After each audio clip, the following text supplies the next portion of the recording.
That's when I got word of what had happened to my colleague in government, our comptroller, Brad Lander. The video is shocking. I knew I needed to come down here immediately and check on his whereabouts and do what I could to intervene.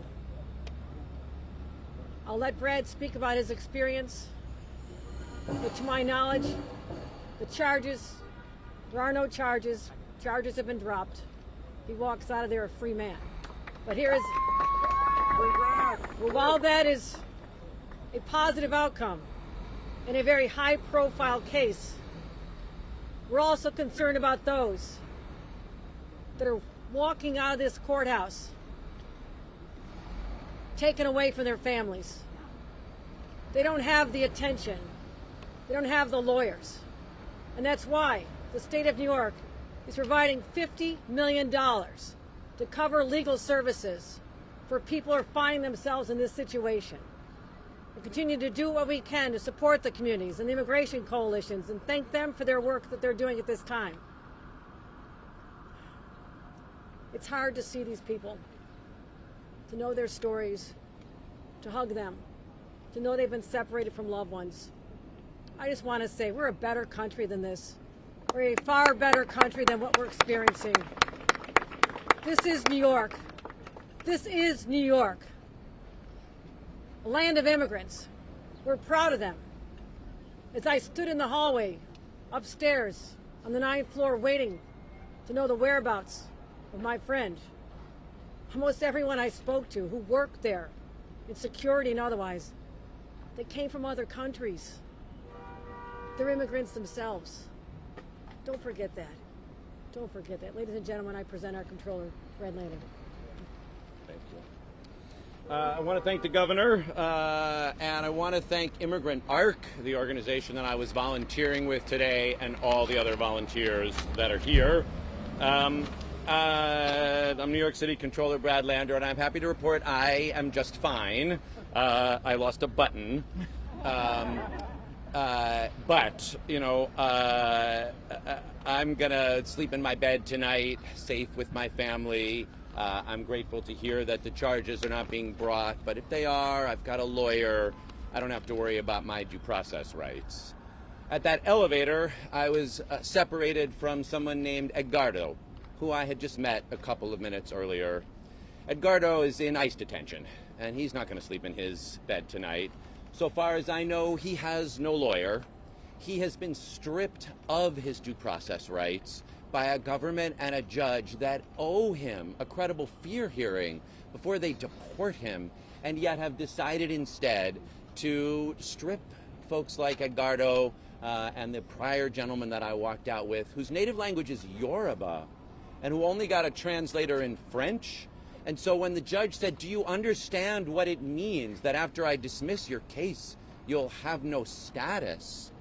He said no status, as he recognized what was about to happen. So I will be fine, but Edgardo is not going to be fine. And the rule of law is not fine. And our constitutional democracy is not fine.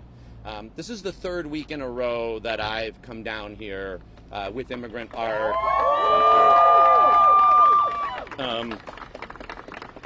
to accompany families out of this building. And before today, I had walked 4 families out, all of whom were afraid that they were going to be detained by ICE agents, and yet who were able to walk out of the building, even though they had had their cases dismissed and are subject to expedited removal, but were nonetheless able to get out of that building and at least get back to their kids, get back to their families, try to figure out what's next. Today, Meg, I really want to say a big thank you to my wife, Meg, who was here with me doing it. Meg and I were able to walk out a family of 4 beautiful, what, did you get their names? No, so 4, like a mom, a dad, a 5-year-old, and a 4-year-old, beautiful kids. Meg's Spanish is a lot better than mine, so she took their names. They have 1 week. The judge gave them 1 week to come back and talk about why they fear being deported to their country. And so we're certainly going to follow up with them. We got their number and are going to make sure that at least they get as much help as we can provide, as New York City, as New York State can provide to help them avoid being separated or being detained. But then when we went back upstairs, again, we had these next two cases, this Yoruba gentleman and then Edgardo, who we just tried to walk out of the building. And I think you saw the video. All I tried to do was just hold Edgardo's arm and ask the ICE agents, do you have a warrant? And they would not show me the warrant. And I said I'd let go of his arm as soon as they showed it to me, and they did not show it to me, and you saw what happened. I will say they treated me just fine after that. And it is true, Governor, you know, as you just said, that the two ICE agents who detained me, one is a Pakistani Muslim immigrant who lives in Brighton Beach, and the other is an Indo-Guyanese gentleman who lives in South Ozone Park. This is what New York City is. It is the greatest immigrant city that the world has ever known. And we are not going to allow Donald Trump to wreck the rule of law, to deny people due process, and to turn our country into something that doesn't meet its obligations under international law. And so I just engaged in that tradition of accompaniment, of trying to bear witness, of trying to walk peacefully with someone, of trying to make sure that the rules are followed, and that we would know what their badge numbers were, and that we would be able to see the judicial warrant before he was detained, because we don't know where Edgardo is now. No one is able to be in touch with him. And our country is better than that. Our country is better than that. In the room where I was detained, there are posters on the wall, you know, like you have in the store, where it says, make sure you're being paid $7.25 an hour. And on the wall of the poster, it says in English, are you detained and separated from your children? And it says in Spanish, está usted detenido y separado de sus hijos. Like, that's what's on the walls of the detention room in this building. We are normalizing family separation. We are normalizing due process rights violations. We are normalizing the destruction of constitutional democracy, and we're not going to stand by and let it happen. This city, 8 million New Yorkers, 40% of them, themselves immigrants, themselves foreign-born, like those two officers. 50% of New Yorkers live in mixed status households, including 1 million children. That is the future of our city that we are fighting for, and I was proud to be out here with Immigrant ARC. I will keep coming back. I do want to say, you know, I am grateful to the governor for coming. I'm grateful to all of you for being here.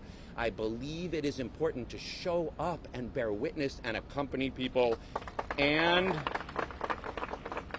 to do it in the tradition of nonviolent witness. We are not going to give Donald Trump and his goons any excuse for ratcheting up conflict or violence. It is possible to show up and protect New Yorkers and protect people who have the right to seek asylum and insist on due process, and do it in the best traditions of nonviolent witness, and show that this city, the greatest immigrant city the world has ever known, the city with that statue out in the harbor saying, send me your tired, your poor, your wretched masses yearning to breathe free, that we will do it in a way that honors that statue, that honors our traditions, that shows what New Yorkers look like. Thank you all very much for being out here. Everyone, one moment. I appreciate you. Everyone stand back. Hang on, you guys. All right, Chloe. Everyone sit down. If you're going to ask a question, I need you to sit down. You guys. Sit down. Sit down. We are going to take 5 questions. Brad, will you be back tomorrow? I'm going to poll on the question, people, and you know I'm a fair person. And you're All right. You see, we're navigating between the office side and the campaign side here. We got all our teams on the ground, so let's try to do this calmly. I saw Univision in the back, Anyone? Are you going to ask a question? Going once, going twice. He's not paying attention. I will do Henry. Brad, thank you. Will you be back here tomorrow or in future days? I absolutely will be back here. And I would urge others to do it as well. You know, I think people are looking. I was proud to be out within the No Kings March with, 75,000 people we had out this weekend. And a lot of people asked, what more can we do? And I think showing up to bear witness and accompany is one important thing that all New Yorkers, or many New Yorkers, could do. And I will be doing it again. I didn't have my phone upstairs while I was detained, so honestly I have no idea what my schedule is and when, but yes, I guarantee you I will be back here. Brad, the governor mentioned right at the top that they're not pursuing charges or they've dropped the charges, but what DHS put out was that you put your hands on a federal officer and you were being charged with obstructing justice. Seriously? So, I wonder what your response is to the way DHS characterized it for 4 hours before you came out. I mean, so I have not seen, literally, I didn't have my phone, and I literally just walked out of the building, and I haven't had a chance to read one thing. I do know that while I was in there, Meg got me a lawyer, and so, but I mean, I take it seriously. It's like, I know I'm going to have due process. I mean, I don't know. I trust that, the governor said that they informed her that the charges are being dropped. I don't know because I haven't, seen or heard any information. That's exactly what they said. Okay, I'm reading it. I said you assaulted an officer. I mean, you guys all saw it on video, so you know exactly what happened. And I think probably on advice of counsel, I will not characterize the events. But I certainly did not assault an officer. I engaged in anyway. So, but I guess I just think here's the thing. Like, I know I will have due process, and I will have a good lawyer, and my rights will be protected. But Edgardo has no due process rights and no lawyer, and is going to sleep tonight in God knows where in an ICE detention facility. And so is the name of the guy beforehand. What was his name, do you think? Zed.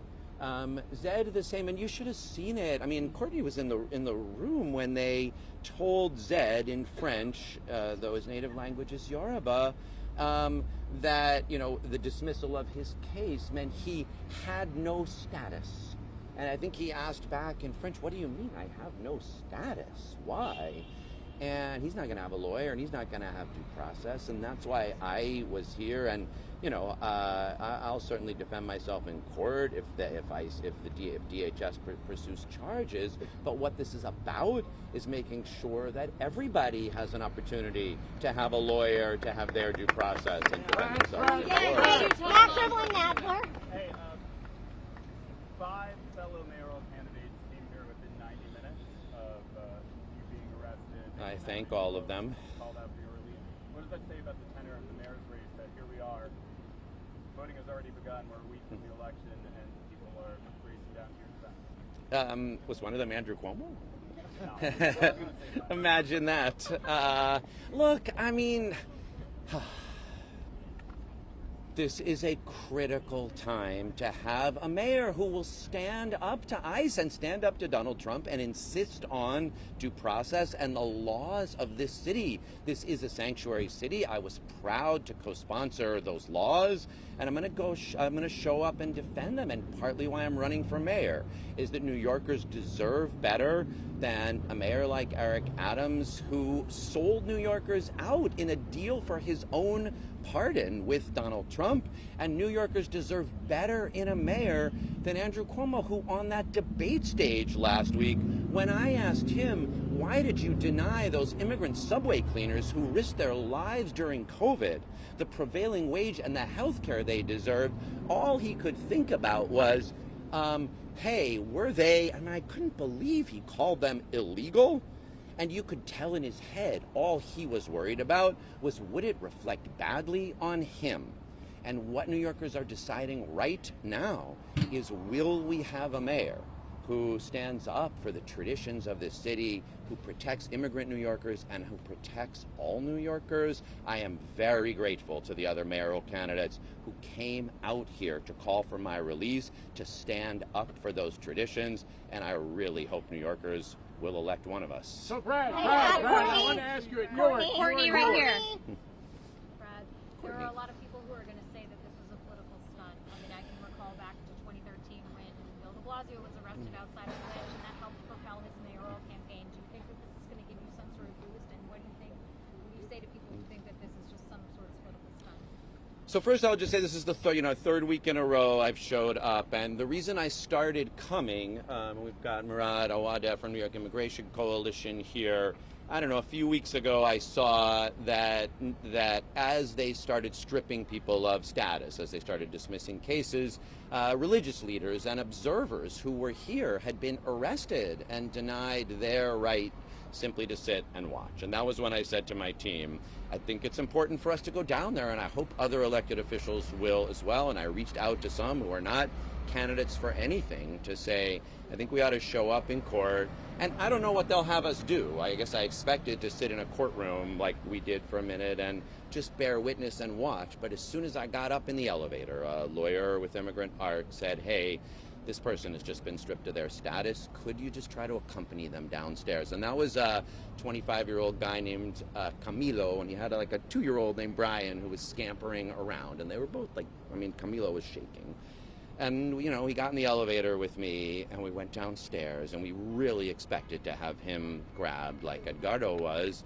And when we got out of the building, we were both like shaking, and we got an apple and a yogurt, and they got on the train. And I'll be honest, I felt more useful in those few minutes to doing the job elected officials should be doing right now than I have at any moment since Donald Trump was elected. And so I went back upstairs and did it again. And I said to my team, you put me back here every week as long as we can do this. And that's how I understand what the responsibility of being an elected official in New York City is. I did not come today expecting to get arrested. I came today just hoping to do that again. And I really think I failed today because my goal was to get Edgardo out of the building so he could go back to his family. And that is what I wanted to happen. Brad, you were in York, right? You were in York. To be clear, did you touch law enforcement in any way? And if not, why do you think they're making this accusation? Yeah, I think on advice of counsel, I'm going to wait and let the case play out. What was different about you could watch the video. Hey, everyone, guys, I was Watch the video. I think it's pretty clear. Some, including DHS, have said that you have sort of tried to orchestrate this for a viral moment. Obviously, it's coming as you're running for mayor. Do you want to address those criticisms? My goal was to walk Edgardo out of the building. I can't tell you the bit of, we got to walk one family out today, and that's this family of 4 that's back at home. And nothing would have made me happier to be able to get in that elevator and let Edgardo go about his business. That was what I came to do, and it is all I want. Brad, we were in Newark. We were in Newark, and he was there. I want to ask you, in that situation, we saw Bonnie Watson Coleman, 80-year-old member of Congress, a cancer survivor, LaMonica MacGyver, and Robert Menendez Jr. all get around Ross Bracco, who was a mayor sitting in Newark, who was pulled off a public street by masked ICE agents. The civil disobedience they offered was to slow it down. They didn't hurt anyone. Is that part of this issue? Is the question of just making inquiry and asking to have law enforcement explain the grounds of what they're doing? Yes, That's due process, yes. right? I was simply asking for them to show me the judicial warrant by which they were detaining Edgardo, to give me their badge numbers, and to guarantee the due process that all New Yorkers deserve. Thank you all. Appreciate you. We are Thank heading you. to the rally at Foley Square. Oh, all right. We are heading to the rally at Foley Square. We have a crowd there, so please head that way. Brad will be speaking at the rally at Foley Square. This has been breaking news. Hi everyone, Tony Sadiqa with an update on your first alert forecast. And as you can see by the temperature trend, there are some notable changes on the way. It's going to start to feel like summer here around the corner as we start to give up the 60s. We'll make a run at the 70s today, 80s on tap for tomorrow. And before you know, we're well above average.